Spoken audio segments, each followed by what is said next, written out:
Narrow is the way and difficult. Gamay lang ang dalan pero lisod. Pero padulong sa kinabuhi na walay katapusan. Ang kakuyaw. Kini gamay ra man ning pestilence sa Ginoo kung mutuo ka lang gamay ra ni. Kay sign lang ni, mahuman lang ni. Ang kuyaw nga iyang giingon, surely he shall deliver thee from the snare of fowler. Anong fowler ba? Baliwala ng mga tao. Ako maminaw ko sa nagwali, baliwala lang nila ni fowler. Mas grabe sa pandemic ang fowler. Litag, snare. Aron di ka malitag sa mga fowler, sulod sa balay sa Ginoo. Tanang tao na litag. Kababa mo sa ng fowler. Kuyaw na kay sa pandemic. The snare of the fowler. Psalms 124, 6 and 7 and 8. Blessed be the Lord, who hath not given us as a prey to their teeth. Dalaygon ang Ginoo nato gawa daw si David gihatag sa manunukob sa ilang ngipon. Makaikis siya.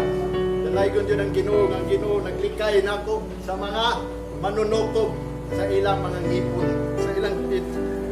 Our soul, verse 7, is escaped as a bird out of the snare of the fowlers. The snare is broken and we are escaped. Muna ikingon ni David matad pa niya, ang akong kalag nakagawas sama sa langgam nga di nalitag sa mga fowler. Siya nakagawas, kagay mga langgam nalitag, pero si David nakagawas. Matod pa niya, kay ang snare man God nabungkag or kaya net na nagisi niya kung anong galing siya nakaiskapugo. Matod pa niya sa verse 8, our help is in the name of the Lord who made heaven and earth. Kaya ang atong tabang naas pangalan sa Ginoo, amo kana ang nagbuhat sa langit ug sa yuta. Nakaibalo man ta sa pulong sa Ginoo, di ba? Unsay aton naibawat sa pulong sa Ginoo nga ang balay mo na ang safety house sa Ginoo. Mao ni safety ta sa fowler. Ang problema ni kining fowler ba? Dili nang fowler ganang tig-ibot. Fowler. Ato ning tan-awon ning fowler, what is fowler? Mga bright nga tao nga nag-interpret sila mo nagingon mao ni ang meaning ini. Giwarning ni sa Ginoo nato nga matod pa ni David. Nalitag ta ini mga bright nga mga tao. Mo hinungdan si Sinful nagingon sa mga walay alam ris kalibutan. Gipili sila mga dishonor thing, gipili sila aron dili ingon lang moingon ko pakulawan sa tinuod lang ang pulong sa Ginoo gyud nagagikan sa mga unhonorable kanang dili matahud na tao. Kubitan si Jesus Christ nga dawatan nila ngano man kung siya anak sa Dios, nganong sa pasungan pamangyud na tao. Anong adto pa siya dito kang haring kuang tao ngayo siya kwarto dito aron tuwan siya dayon. Abi nimo ngano sa gingon ni Jesus o ni St. Paul. Naibaw si St. Paul nga diin sa panahon nga sa mga parasyon, mga eskriba nangayog ilanan. Ang gihatag nila ang ilanan. Maura to kang Noah. Ingon si St. Paul, ang mga eskriba mga parasyon nangayog yung ilanan. Sama tong gibuhat sa Ginoo kang Moses. Mo to iya gusto gyud nga kanang naagi mahitabo.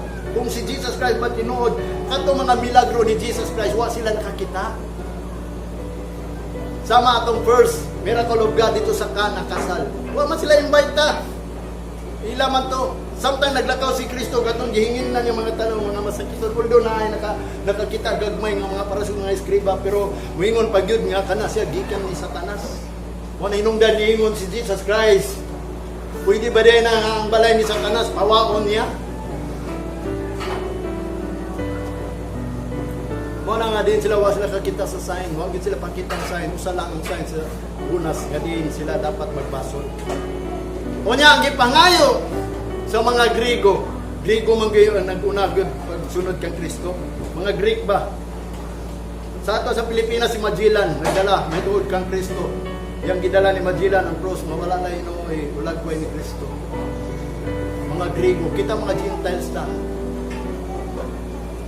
Naiwit ta. Makailalang ta tungod sa mga Griego. Ang gipangayo nga ilanan sa Griego, wisdom. Wisdom of this world. Muna niingon si Jesus, si St. Paul nga giyon sa Espiritu. Nga matod pa niya. Ang wisdom diri sa kalibutan, foolishness na sa Ginoo. Ug ang wisdom sa Ginoo, foolishness na sa tao. May tungod ang cross akong gingon sa inyo, binuang ang ilang pagtuan na. Manang gingon, by wisdom, they did not know God. Pinaagi silang ka-bright, at unang panahon na niito sa mga magwawali. Sa diya nga na-invite nga magwawali gikan dito, isulti niya karon ang atong magwawali, mauni. Usa ni siya ka-attorney, isa ni siya ka-engineer, isa ni siya ka-bright nga tao, isa ni gikan sa mga tao, nga gikan muni ni mga tao. Ipaila kung kinsa siya, karon ang tao mo turo. Niya, ang mga tao po, dito kay bright man, di ba? O na-isner sa poler. Dili na po ni bakat kaninyo kay mo na ang last. Ang Ginoo maghatag chance na maka-iskapog yung tatakan. Tala nakadungog gini akong gisulti. Mo nang gipili sa Ginoo ang way kaalam, kay ang kaalam nga mga tawhanon nga mga pagwan. Wala mo kita og mga bugong nga mga pastor. Kanang wa mo kakita nga diin ng mga pastor karon nga way alamag kay katong mga pastor nga walay alamag way mga grado di gyud tutuan kay mga tao karon sa tinuod lang gusto si pride, di ba? Magkamali lang gani pronounce sa English, madismaya dayon ang tao. Kay dili niya tuyo nga mao ang pulong sa Ginoo kung tuyo niya ang mga tao nga bride. Ano man nagipangayo sa mga Griego? Inungdan nga gamay ra mga tao kang mga pastor nga di wa may alang padayon magwali kay ang pulong sa ginunaan ninyo. Mo na ako wa ko mahadlok, wa ko maulaw. Kay nga naman mo nang nagiingon ni St. Paul. Kung ikaw ang tahura diri. Mo na daghang kay nanaghan kay mga bright man sila. Nanunod, although nalit agyud sila. Yung karon pag ingon sa gobyerno nga dili lang sa mag-gathering kay daghan mo. Basil niya na dia ko masaktan hinuon mo. Tinuod na diundan nila nga di ang pulong sa Ginoo. Karon adlaw karon takna atong isgutan sa Ginoo. Kay kani ang adlaw sa Ginoo. Mo ni ang adlaw sa Ginoo ha, unong ka adlaw. Dili na adlaw sa Ginoo imuha na. Ginoo wa nakiguban nimo, pero kung mangayo ka sa Ginoo iyang ipadala kay ngano man matod pa niya sa chapter 20 tanan nimong desire ipadala niya gikan diri sa Zion, diri sa sanctuary kay nahibaw-an kaniya nga naghalad ka sa Ginoo kung asa ka muadto kung mangayo ka ipadala ang tabang. Kung naay kalisdanan mo nang niingon ang Ginoo mo atong refuge. Kanang tao nga di, kung ikaw gani mo ampo sa imong balay, ihalad po na imong prayer dire. Aron may bawaan jud ka nga nakaila ka sa Ginoo nga dunay adlaw nga gihatag sa Ginoo nato nga lahi nga adlaw. Inyo karon mangayo tagtabang, tabangan ka ta sa Ginoo. O bitan ni nitak na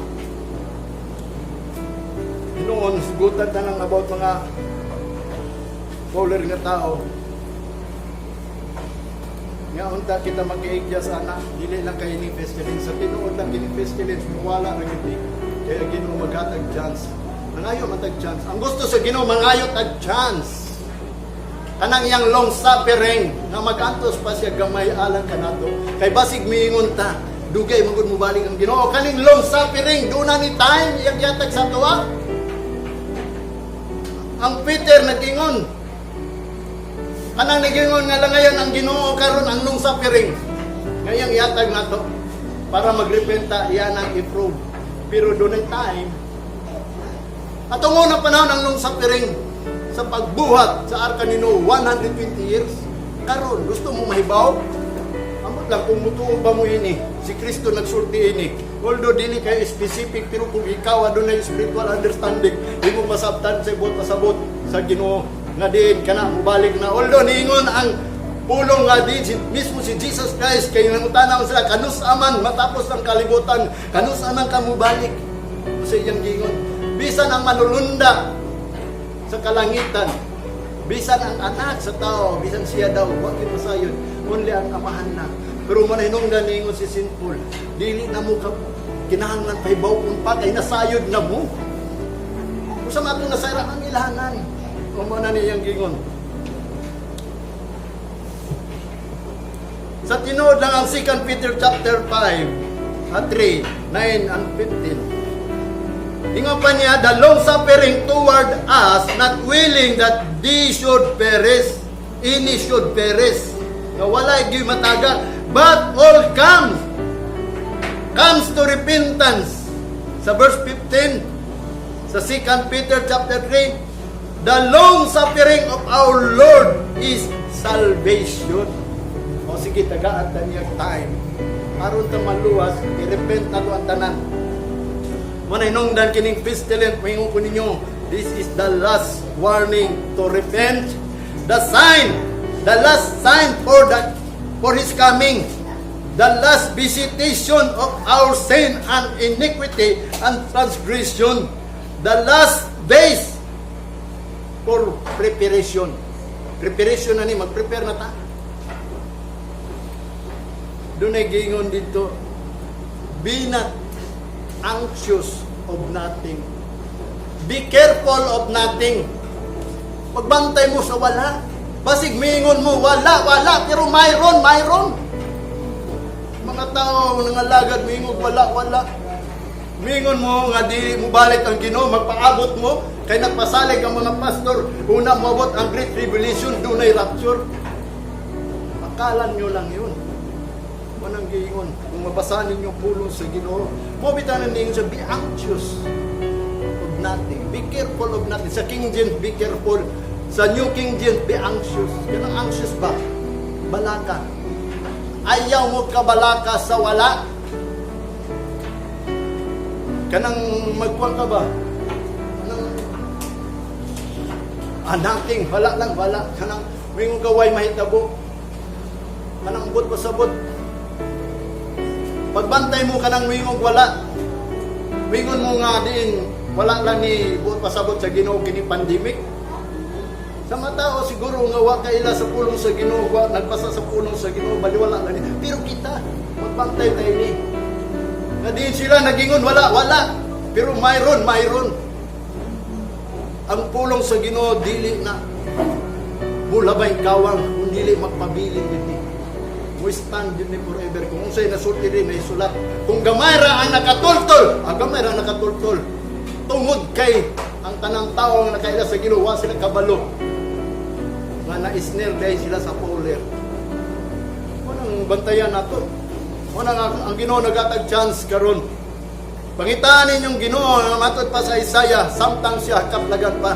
Sampita siya, samtang hadool pa siya. Makadungog pa siya. Kaya buabot ang panahon.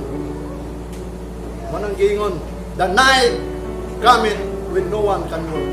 Manang ningon bitang pulong sa Ginoo, redeem the time. Kanata ng mga pulong, mao na ni karon, sugod na ron. Sa dihang akwaon sa Ginoo, ang pestilent, that is the time. Time na sa mga pulong nga gisulti ni Jesus Christ, nga nahumana na niya ang iyang gibuhat nga gisugo sa man dito sa cross. Ningon siya tapos na.